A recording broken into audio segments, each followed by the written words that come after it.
What's up, Bears fans, and welcome to another episode of Picks for Polls presented by the Bear Report, a Chicago Bears draft podcast here, also presented by Blue Wire Pods. My name, of course, is Andrew Freeman, and I'm joined today by my co-host, Usayd Koshul.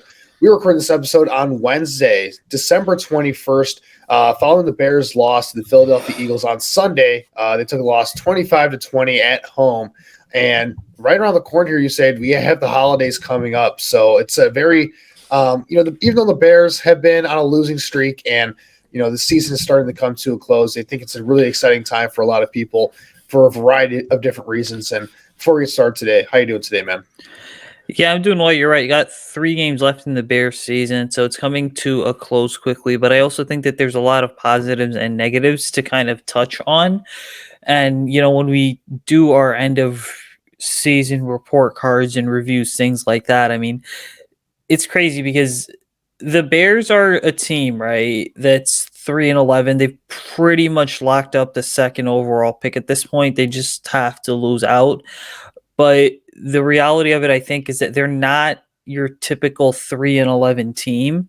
And interestingly enough, there's a lot of narratives going around on Chicago sports radio talking about around the NFL. People don't view the Bears as a 3-11 team. So there's a lot of good going on, but also a lot of bad. Yeah, absolutely. I mean, we saw the mix of that in this latest game against the Eagles, where you saw some of the flashes of what this team could be. I mean, Justin Fields, he had some dynamic plays once again, both with his arm and with his feet. Like he had that incredible play where he escaped the sack from Hassan Reddick, I think it was, and nearly scrambled for a touchdown. That was the highlight from this game in terms of what he did. We also saw some positives from the defense in this game, which I think we're going to be touching on quite a bit today. And just talking about this secondary because, we've been talking a lot about draft needs for the Bears. And, the secondary is definitely going to be something that's going to be brought up as well as, do the Bears address that? So that's going to be on the topic for us today as well. And with everything going down the way it did this past weekend, the Bears, they have secured the number 2 pick in the NFL draft for now with 3 weeks left in the season. So the Bears are picking second in the current draft order, which is pretty important for this podcast in that discussion as we focus more so on the draft rather than our counterparts at the Bear Report, Zach and Aaron, who focus more on the week-to-week, day-to-day stuff with the team. So to start off this podcast, let's start with some of the positives from this latest game and what that means long-term with the defense. I thought the defense, they played a solid game in this one against the Eagles. The Eagles coming in, they're one of the best offenses in the NFL, and they have an elite offensive line. They have some elite playmakers. When you look at AJ Brown, Devontae Smith, I mean, those are 2 number 1 caliber wide receivers right there for Jalen Hurts to play to. And Jalen Hurts, he's been playing at an MVP caliber level throughout the season. And the Bears certainly started off strong on defense. They got 2 interceptions on Jalen Hurts. One of them was just a really poor decision by Hurts. I thought it was just a lazy decision on that first drive. And then the second one, it seemed like there's a little bit of a miscommunication on the Eagles' part for that second interception that DeAndre Houston-Carson had. But certainly a lot of positives from the way this defense played. I thought they played tough. They were able to stop the run pretty effectively for the most part. They had a little bit more pressure than usual, it seemed like, and that's really impressive considering the offensive line they were going against. So let's start with the defense as a whole. You said, what were your general takeaways from this defense, all things considered, because they had a tough task, and for the most part, I thought they held up pretty well against this Eagles offense. Yeah, I would say this. When you look at the defense, this was without a doubt one of their best showings of the season. And why? Because what we've seen this year, right, especially after the trade of Roquan Smith, is the defense has just been searching for some sort of identity. And, we've talked extensively about how strongly Jack Sanborn's come on over the last couple games, who's now going to have an ankle injury and his rookie season early. I think really the secondary's held up very well in this game, much better than I think a lot of people expected, by the way. And then ultimately you look at it, right, like, the defense didn't really make, you could argue, any major mistakes. Now, the one major touchdown run by Jalen Hurts, okay, that was a big mistake. But other than that, the Bears managed to play a pretty solid game. And quite frankly, a lot of people, including myself thought they were going to get absolutely steamrolled, which was not the case whatsoever. The Bears kind of managed to hold their fort down. And what no one wants to talk about is this is it's a theme throughout the Bears season, right? In terms of their roster that doesn't have a lot of talent. The Bears are doing a lot of identity searching, but through all of this, what's been so consistent is just how well coached they've been. Sunday's loss to the Eagles was an example of how really good coaching can make average or below average and even mediocre talent at the NFL level look pretty serviceable. Now, is this going to be the Bears' game plan for the rest of the Matt Eberflus era? No, you certainly expect the defense to keep improving, especially with a major offseason coming up. But this was one of those games that you could legitimately look at and say, hey, it was a turning point in the season, as late as it was in the season. And there's a lot to like from this tape that you're going to use to build the defense moving forward. Yeah, I mean, they certainly played above their talent level, I thought, for this one for the most part. Like, certainly the talent started to shine through near the end of this game as the Eagles started to wear them down a little bit and Jalen Hurts started to get a little bit more comfortable and they made some plays. But, ultimately, like, there are full of rough spots for this defense, like the 2-minute situation where Jalen Hurts basically called it his own number on a quarterback draw. Just walked into the end zone. That's a situation where that's just inexcusable from this defense. They were running a zero blitz and they had no one covered in the middle of the field to, protect against a mobile quarterback like Jalen Hurts. Like decisions like that from a play calling standpoint, don't really make a ton of sense to me. Didn't make a ton of sense in the moment. And, I was at the game, covering the game for this one, and I can tell you, like, a lot of the reaction in the press box at that time was just like, okay, like, what was the plan on that one? Just really head scratching. But there were also a lot of plays that were made as well. I mean, you look at the the secondary in general just played a really strong game. I felt like Jalen Johnson had a really tough battle with AJ Brown, and he held up pretty well. He made his fair share of plays. Now, AJ Brown did get the better of him late in the game when he had that big catch down the sideline and catch and run to get the Eagles in scoring position late in the fourth quarter. Like, that was pretty much the play that sealed the deal for the Eagles winning the game in that sense. And but Jalen Johnson held his own, I felt like, for the most part. And that's going to be an interesting discussion with Jalen Johnson is, what's his long-term future? Because he's up for an extension this next upcoming offseason. And I think more performances like this where he holds his own against number one, like truly number one, like elite wide receiver talents like AJ Brown is, it's definitely going to do a lot for his stats within the organization. We saw Kyler Gordon make some plays in this one. He got an interception, that first interception of the game, and the first drive that the Eagles had. It was certainly a nice play by the rookie, kind of baiting Jalen Hurts into making that throw and making that poor decision. He also had a fumble recovery in this one. He made a couple of other plays in coverage that looked pretty nice. Like, Gordon, that was his first game back from the concussion, and, he certainly looked comfortable out there, and it was nice to see the rookie make some plays. We got Jaquan Brisker out there making some plays.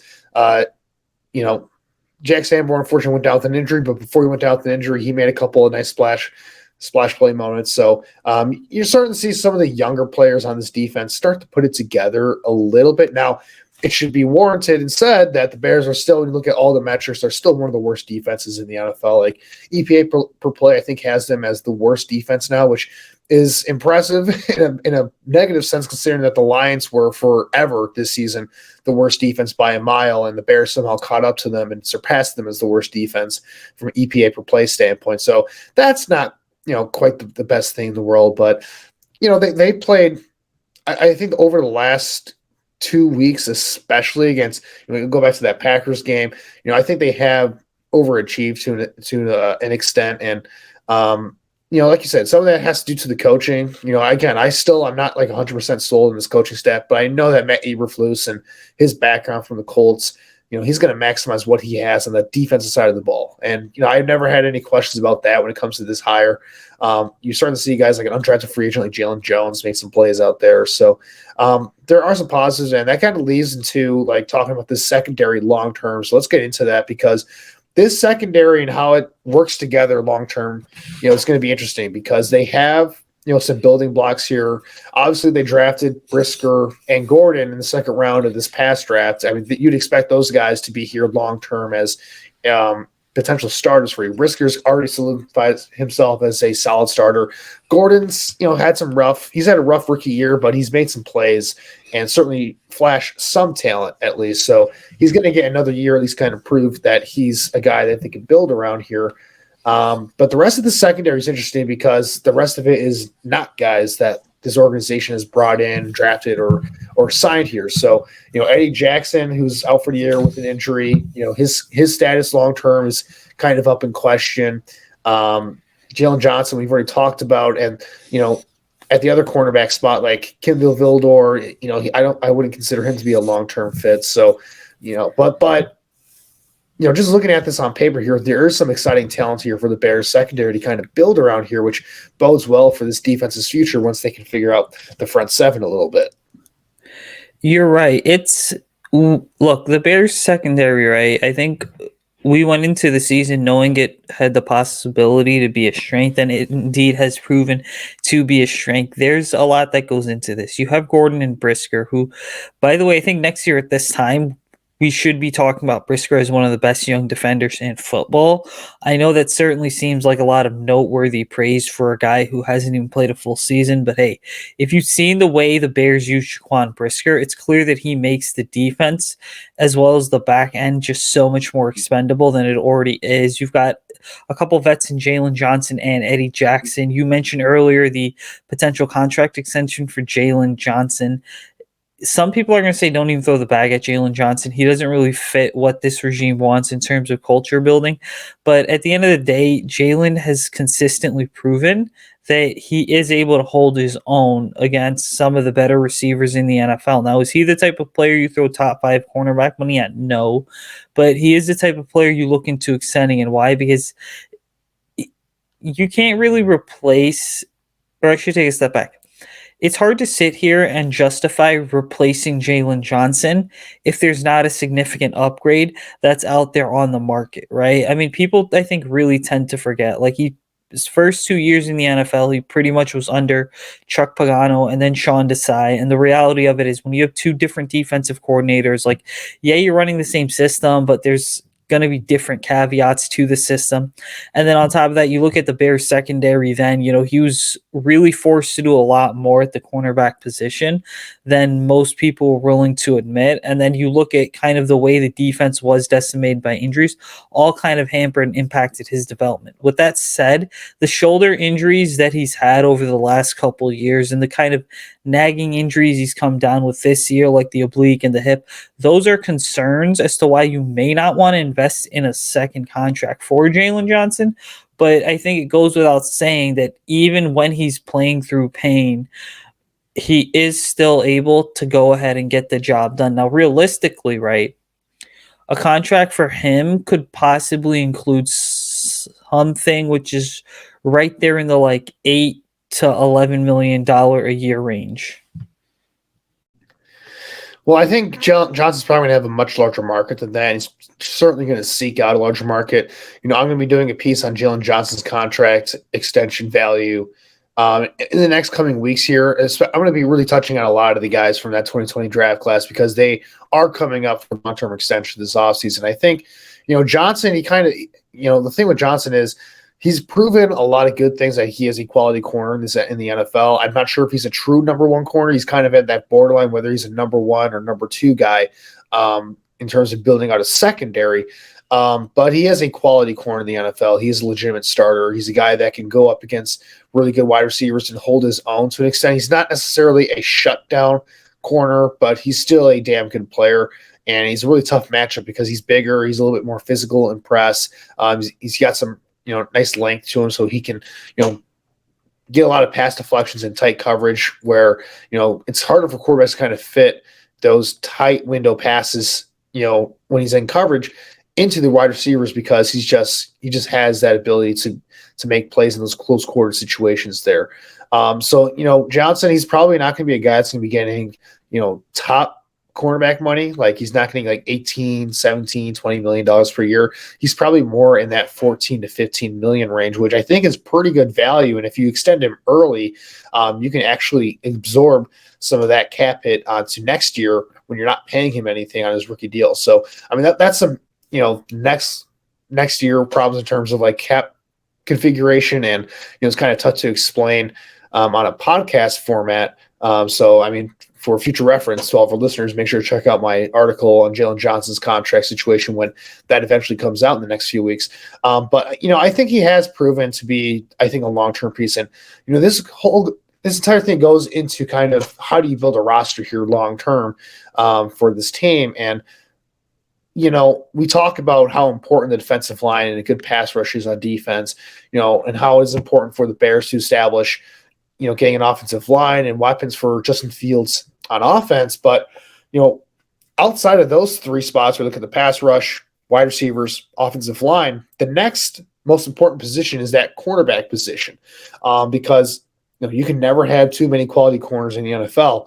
And so when you have a guy like Jalen Johnson and you're not really paying anybody else in that secondary right now, like Eddie Jackson's the only other guy getting paid in that secondary right now. So you can afford, I think, to extend a guy like Jalen Johnson, even if it's a little bit of an overpay in the meantime. But, I still think you can get him on a pretty team-friendly deal and have it work out for you long term, because Kyler Gordon, he's on a rookie contract for 3 more years. Brisker's on a rookie contract for 3 more years.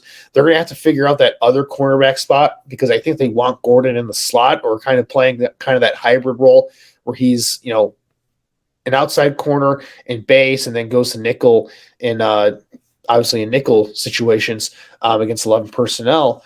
But you still need a third corner there long term, and I don't know if they're going to do that in terms of the draft or in free agency. But I think locking down Jalen Johnson long term has got to be a priority for this front office this offseason, because he's a good fit from a scheme standpoint. Like, he has the length to disrupt wide receivers at the line of scrimmage. He's a good zone corner. He tackles decently well for the most part. Again, especially in this system where they are going to allow a lot of completions underneath. It's kind of a zone-heavy system. You need corners that aren't afraid to tackle. And Jalen Johnson, I wouldn't say that he's a guy that's afraid to tackle. And I also think that Eberflus does a good job of hiding the few weaknesses that Jalen Johnson does have. So in many ways, like, I think he's a good fit for what they want. And I would just like to see them, get a long-term deal done with him, just because I think you want to lock down that cornerback spot.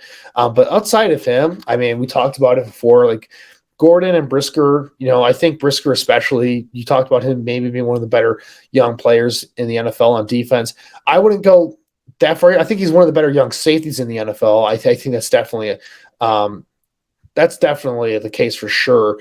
He still has a lot to prove in terms of being like an all-pro talent and whatnot, but he's certainly proven that he's a dude. He's a starter in this league for the long term here. He's a stud playmaker, I think, for this defense and what they want. Gordon has been a little bit more up and down. And I was glad to see him have the performance he had on Sunday, because we just haven't seen him really put it all together. And it seemed like this past game against the Eagles, he really went out there and we kind of saw some growth from him. And that's something he talked about after the game. When I got to speak with him, or be there with to kind of see him speak after the game in the locker room. He kind of talked about that, how he's grown a lot this year. He's made a lot of mistakes, but he's kind of used those mistakes to kind of help his development a little bit. And I think this last game against the Eagles was a good step in the right direction for Gordon in terms of being the quarterback that the Bears want him to be long term. Yeah, and I think so many people tend to forget about Kyler.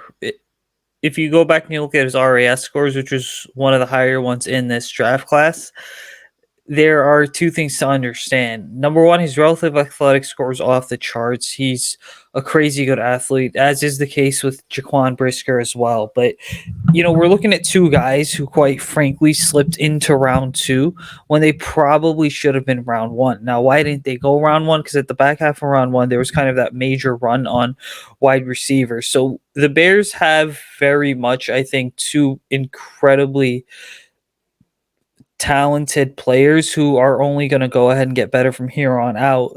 In terms of the overall secondary, going into next year, and I think this has been this has been my motto the entire year for the Bears when people talk about the whole concept of roster building is that don't create another hole just because you feel like another hole needs to be created. What I mean by that is don't move on from a player like Eddie Jackson just because an extra 13 or 14 million dollars sounds convenient in the context of cap space, because the Bears already have 116 something million going into next year. But the reality of it comes down to this is that Eddie's proven this year he can play at a high level. And even though his season ended early due to the foot injury, there's still enough justification to bring him back for next year, because it goes back to what I just said a moment ago. Why would you create another need when you've got so many other important needs on the roster? In terms of cornerback two, I'll be honest, that probably is not going to be Kindle Vildor moving forward. It should not be Kindle Vildor moving forward.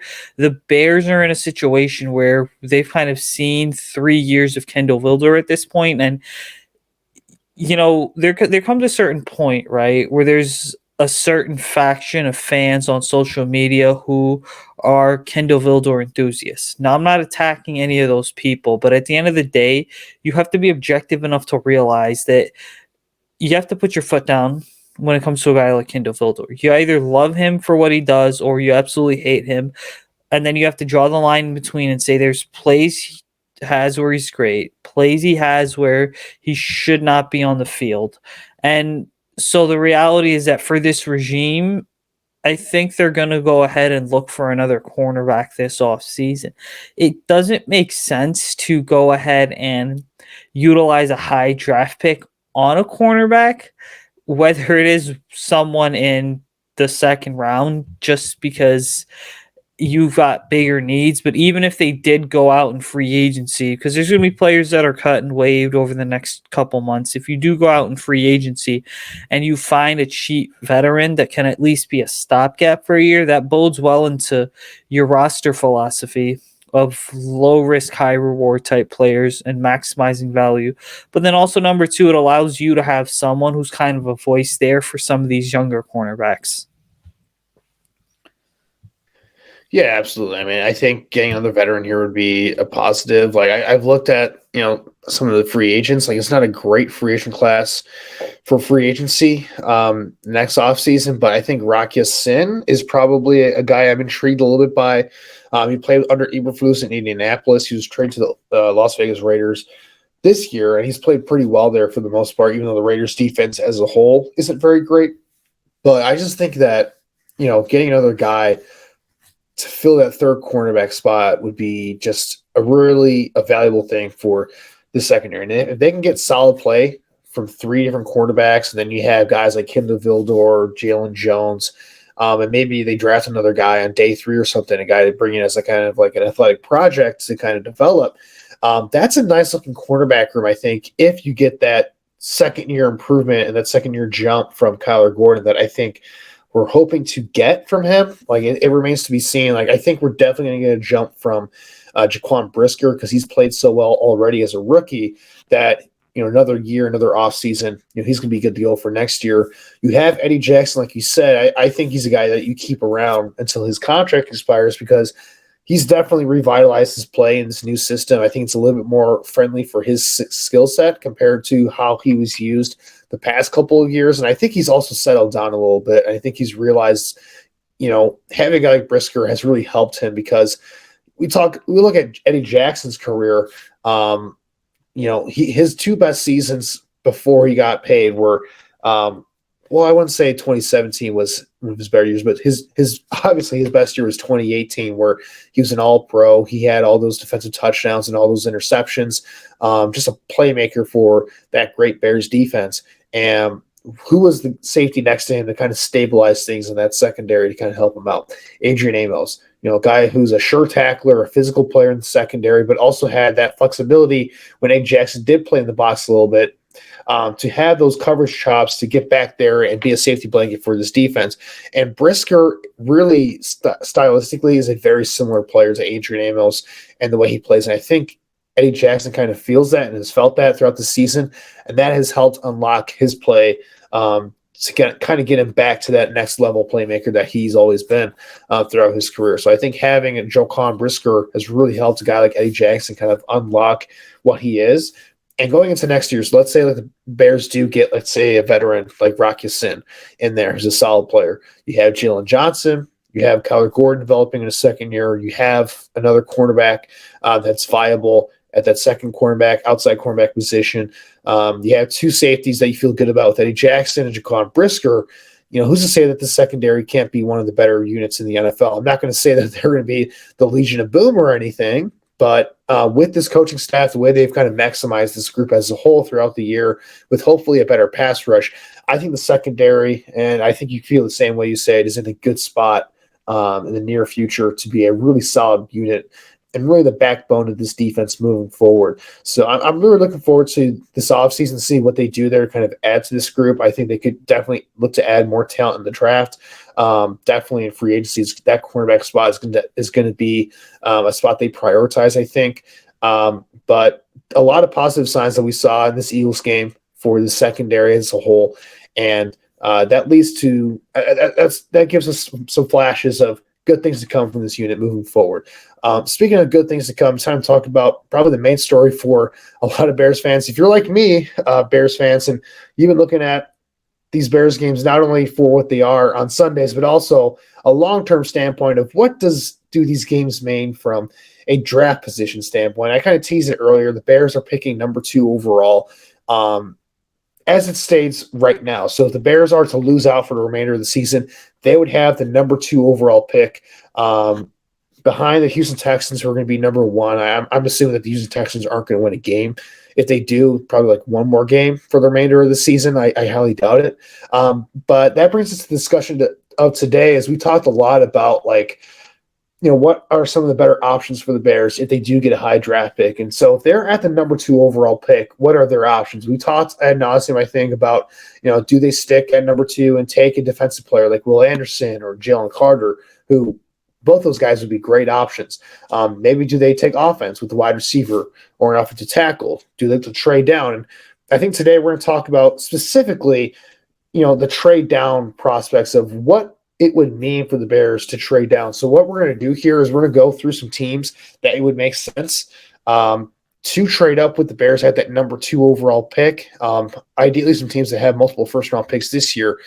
And let's just start with an in-division rival here, Usayd, because I think the first team that makes sense to trade up to get to that number 2 spot is the Detroit Lions, who they have 2 first-round picks because of the Matthew Stafford trade. And actually, when you look at the Detroit Lions, they're picking number 4 because that pick right now is the pick they got from the Los Angeles Rams. So even though the Lions are on a roll right now, and it looks like they're going to be, pushing for a playoff spot here over the next 3 weeks of the season, they're still going to get a top pick because the Rams have just fallen apart this year.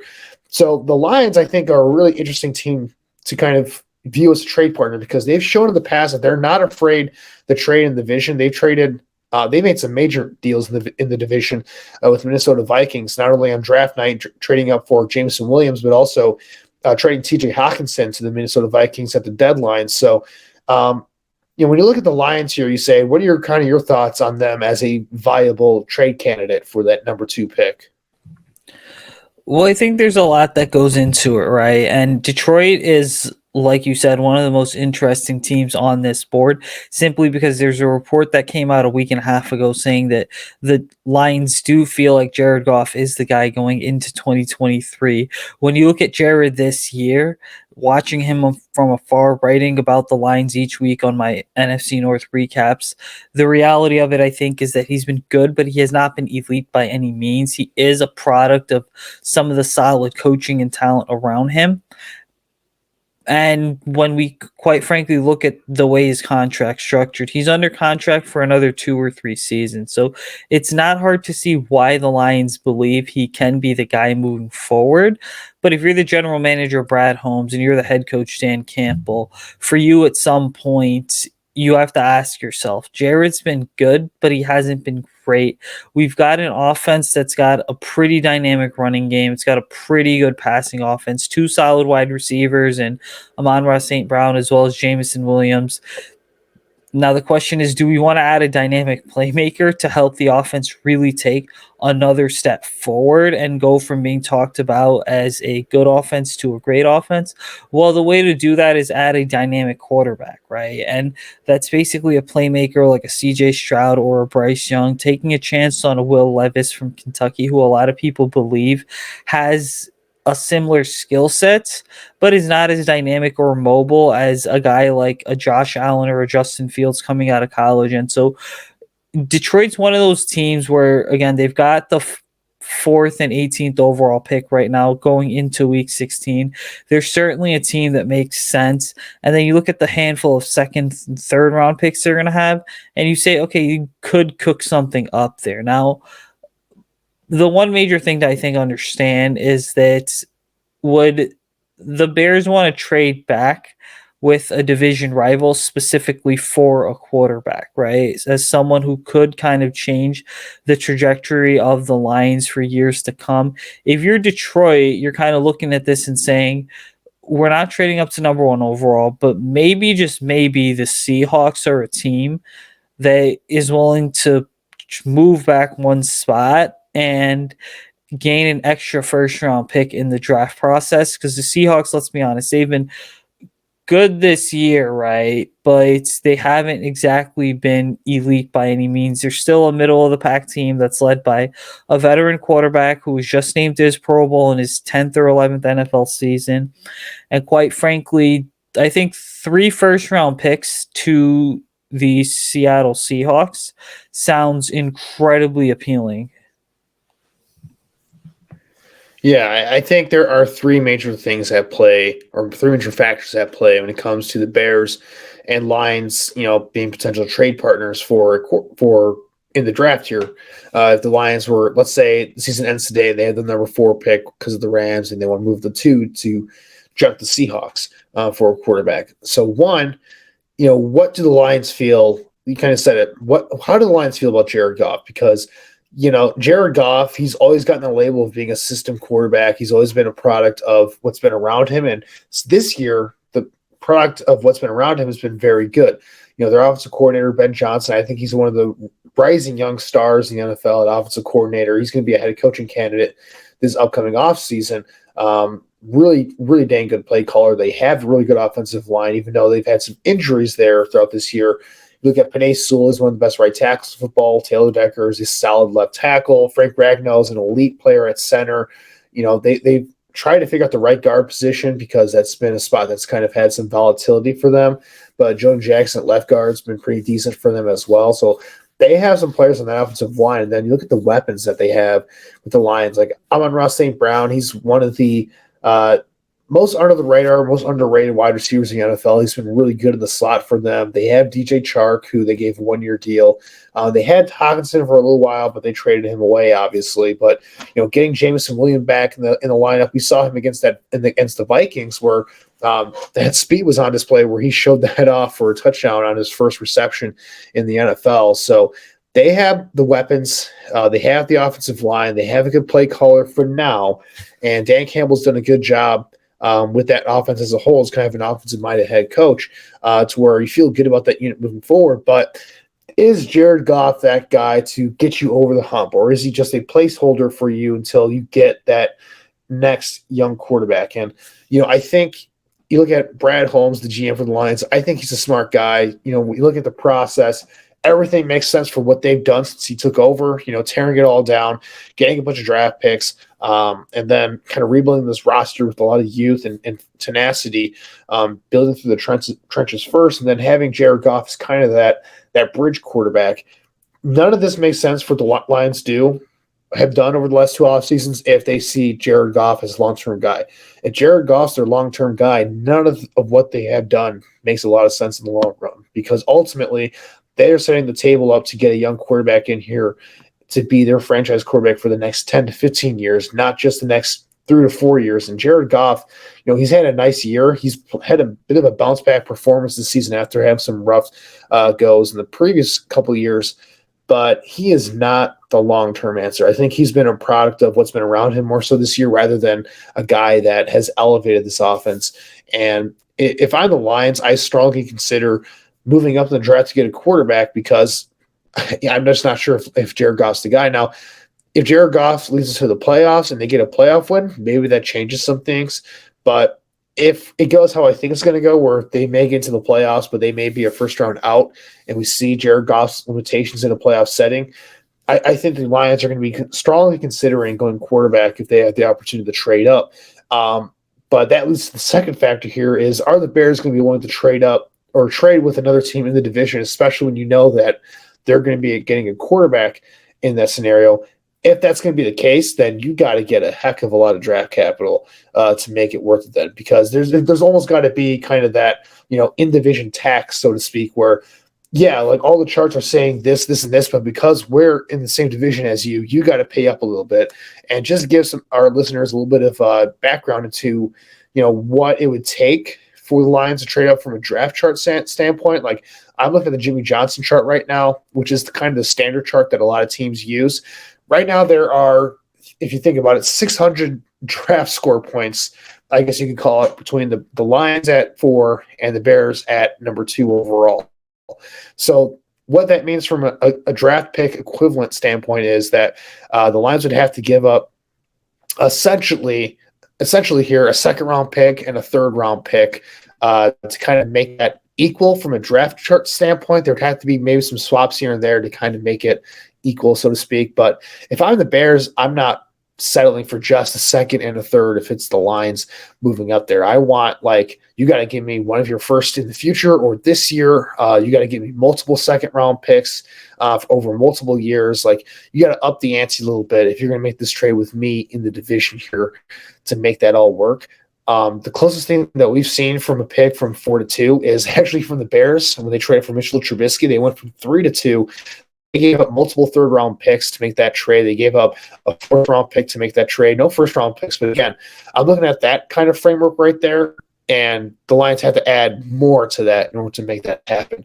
The third factor here is what the Seattle Seahawks want to do, because if the Seattle Seahawks make it known that they don't want a quarterback because they're building around Geno Smith, then the Lions have less incentive then to kind of trade up for a quarterback in that scenario, I think.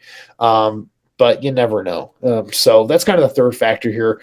Let's move on to some other teams that could be interesting trade partners for the Bears. I think the next one that kind of intrigues me a little bit is the Indianapolis Colts, because they are right now slated to pick 6 in the upcoming draft. They clearly need to get the quarterback position figured out because Matt Ryan, we know he isn't the guy. I don't even know if Matt Ryan's going to be in the NFL next year. He's probably going to retire this offseason.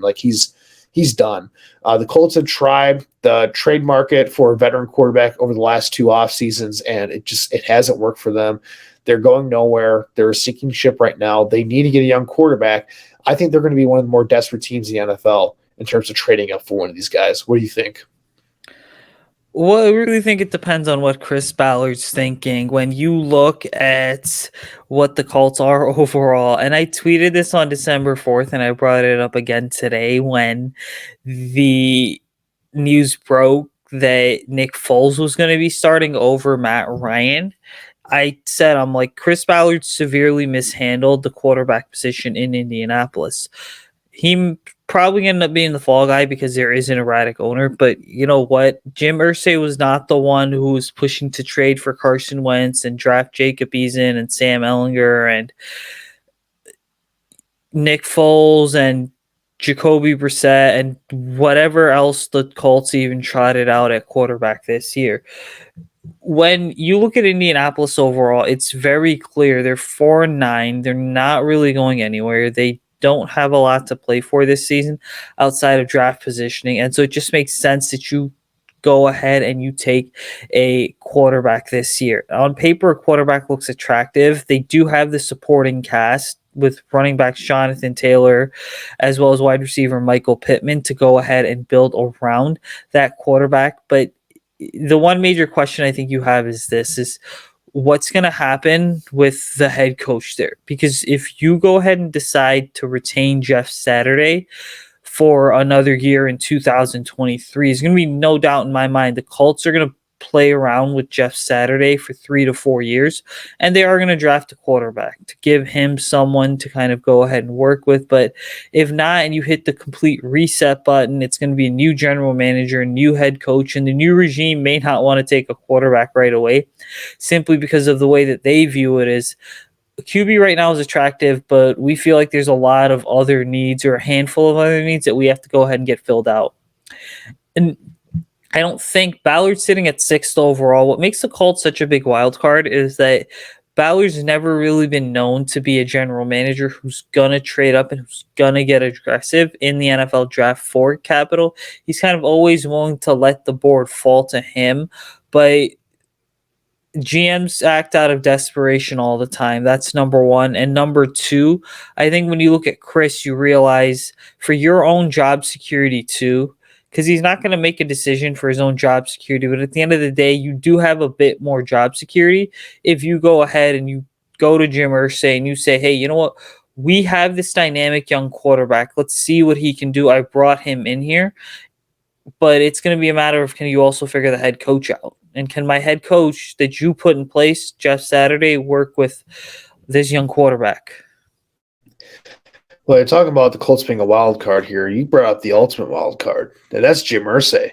He's the ultimate wild card here in this situation because look at what he's done this entire season. Like, he's been the ultimate wild card throughout the year. When you look at the way he handled the Frank Reich situation where, obviously Matt Ryan isn't working, but he goes to Frank Reich and he says, okay, well, you can't start Matt Ryan anymore. We want to tank for a quarterback, so you have to start Sam Ehlinger. And then after 2 games, he fires Frank Reich for whatever reason, and he hires Jeff Saturday to be the interim head coach out of the blue, completely out of nowhere. It's one of the most baffling hires we've ever seen for an interim head coaching job in NFL history. And in order to justify that, he's like, okay, Jeff, you can start Matt Ryan again, even though we just committed to tanking with Sam Ehlinger for a quarterback here. But we're not going to do that anymore, Jeff Saturday, because I want to prove that, my hiring review was right. So I'm going to give you the chance to win with Matt Ryan again. And now they're benching Matt Ryan again when it's clear that, obviously, that he's not the same guy. He's cooked. He doesn't have it anymore. So Jim Irsay is the ultimate wild card. So if he goes to Chris Ballard, let's say he keeps Chris Ballard, and it's possible that Chris Ballard could be fired in this offseason.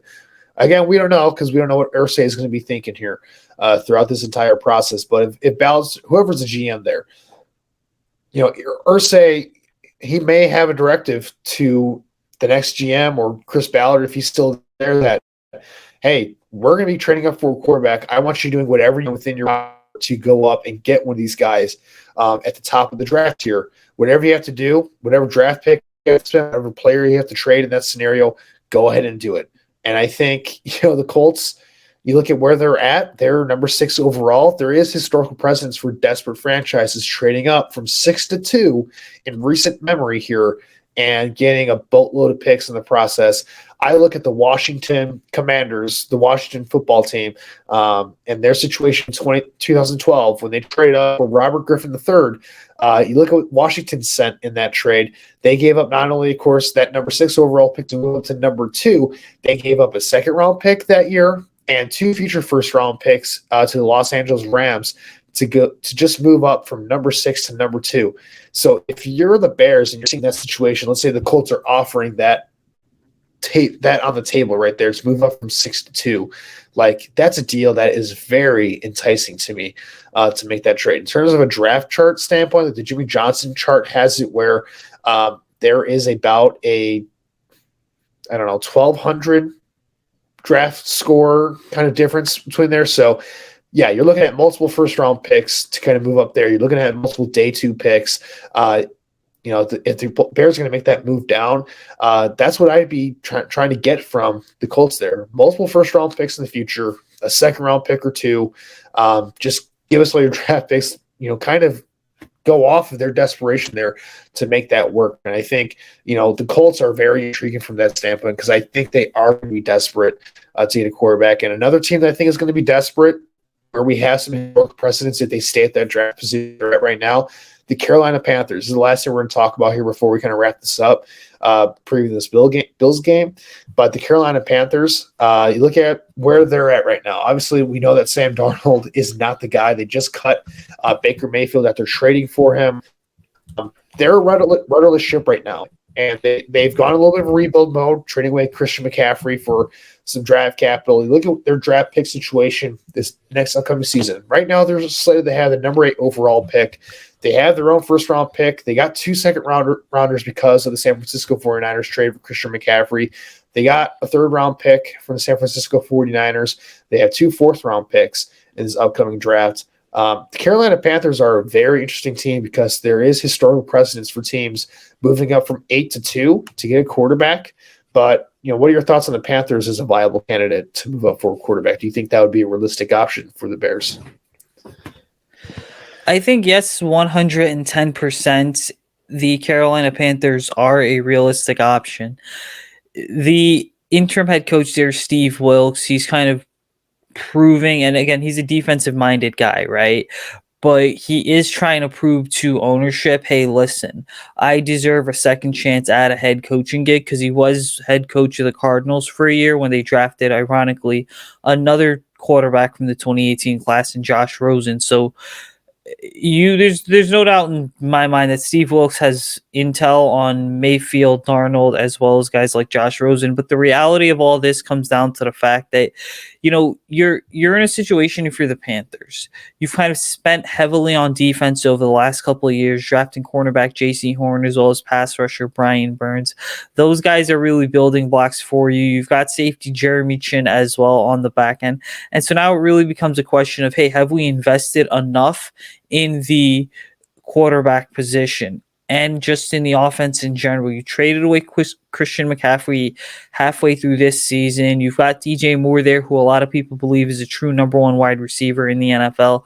I like to think Moore is more of a 1B than legitimately a 1A, because he isn't in the same tier as a player like an A.J. Brown or a Justin Jefferson. He just doesn't have that dynamic game-breaking ability, but nonetheless, he's serviceable.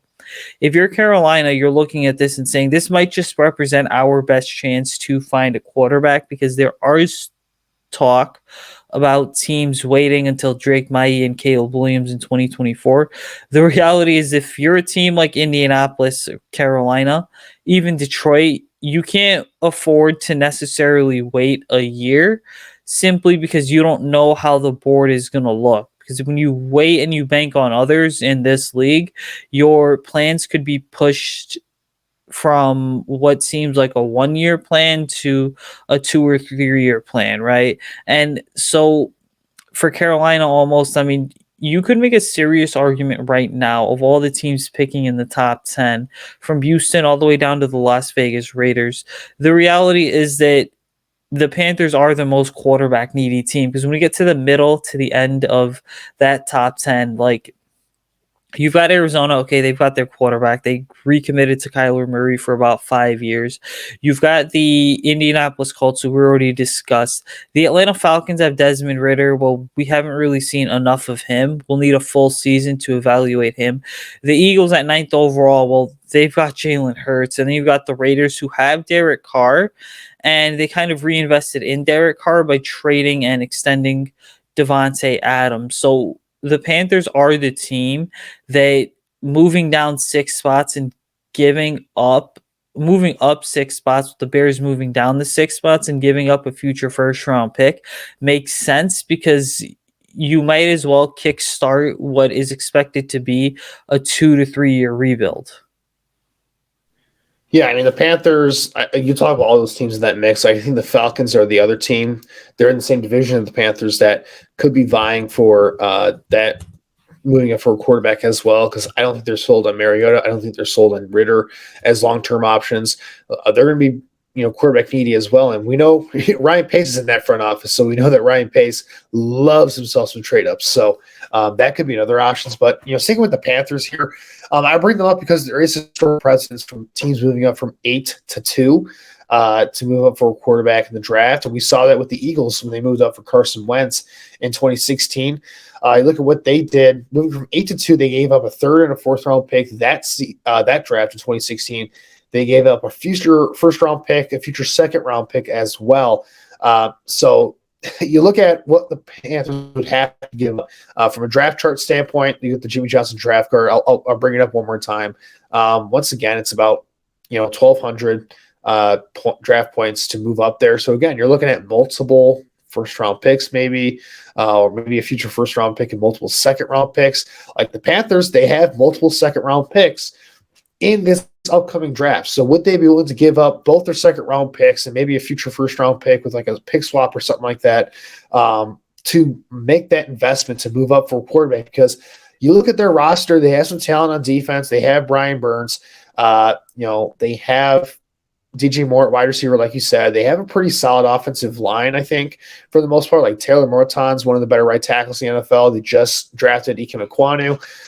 They could legitimately see themselves as, okay, the division right now in the NFC South is weak. Like the Tampa Bay Buccaneers, they look like they're just about done once Tom Brady moves on and retires next year. You look at the Atlanta Falcons; they're still rebuilding. The Saints are a whole other issue. Like they are looking at a really bleak future right now. Like the Panthers could see it, where if they get that next young quarterback, they could see themselves as the next team to kind of take control of that division. So I think they are going to be very desperate, I think, to move up for a quarterback, and especially because Scott Fitterer, he had the opportunity to trade Brian Burns for a haul of draft picks from the Los Angeles Rams at the trade deadline, and he didn't do it. That kind of tells me that he still isn't secure in his job security, and he's going to feel the heat from owner David Tepper to kind of get a quarterback here, because they've tried the trade market, they tried the veteran route. Like I think right now their next step is to try and move up for a quarterback and see if they can get their guy. So without further ado, let's wrap up this podcast by previewing this upcoming Bears and Bills game. We're not going to do a full preview for this one. We're just going to give our prediction and our X factor for this one, since we are running a little bit low on time here. So Usayd, I'm going to start with you. What's your prediction for this game, and who's your X factor for this matchup against the Bills? Yeah, for me, I think the Bears are going to end up losing this game 28-19. It's interesting. The Bears have only been blown out twice this season against the Cowboys and Packers. They've managed to kind of hang on against some of the NFL's better teams, and they've been in every single game. But ultimately, I think if you're the Bills, like at this point, you have your sights set on just locking up home field advantage throughout the playoffs, making sure the AFC runs through Orchard Park, and just kind of winning against another easy team.